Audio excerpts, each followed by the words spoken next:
12 de março. Sem medo da morte. Preciosa é aos olhos do Senhor a morte dos seus santos. Ninguém nasceu para morrer. A morte é uma intrusa na experiência humana. Viemos a este mundo com vocação para a vida. E é por isso que nos revoltamos com a morte. Não aceitamos o paradoxo de viver morrendo ou de morrer vivendo. No entanto, começamos a morrer desde que nascemos. Cada dia é uma a menos. Uma vida assim não teria sentido, a não ser que encontrássemos o segredo da vitória sobre a morte. O segredo existe.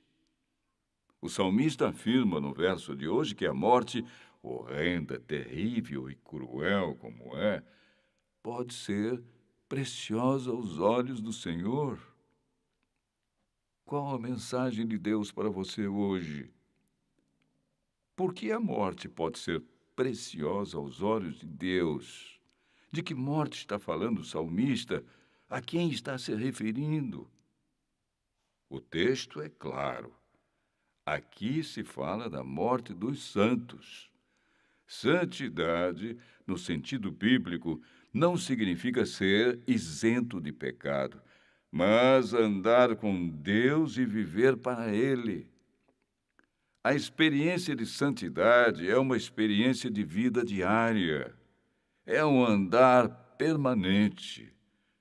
Você permite que Deus o conduza como o pai conduz o seu pequeno filho. Há ocasiões em que os passos do filho não conseguem acompanhar os do pai. Ele pode até escorregar ou tropeçar, mas não fica caído, porque está segurando o poderoso braço do pai. Existe entre eles um relacionamento de amor que não é abalado por nada. Se você viver nessa experiência diária com Jesus, passará a ser uma pessoa santa. E se porventura a morte o surpreender em alguma esquina, essa morte será preciosa aos olhos de Deus por 3 motivos.